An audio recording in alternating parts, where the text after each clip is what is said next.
اور پاکستان دنیا میں موسمیاتی تبدیلیوں سے متاثر ہونے والے ممالک میں 10ویں نمبر پر ہے۔ گلوبل وارمنگ اضافے میں پاکستان کا کردار نہ ہونے کے برابر ہے، لیکن متاثر زیادہ ہو رہا ہے۔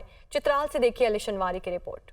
موسمیاتی تبدیلیوں کے باعث ملک بھر بالخصوص خیبر پختونخوا میں مسائل جنم لے رہے ہیں۔ صوبے میں پہاڑ اور ناہموار زمین کی وجہ سے بارش کے بعد سیلاب سے جانی و مالی نقصان کا سامنا ہوتا ہے۔ دوسری جانب موسمیاتی تبدیلیوں کی وجہ سے مونسون کا بھی پتہ نہیں چل رہا کہ کب شروع اور کب ختم ہوگا۔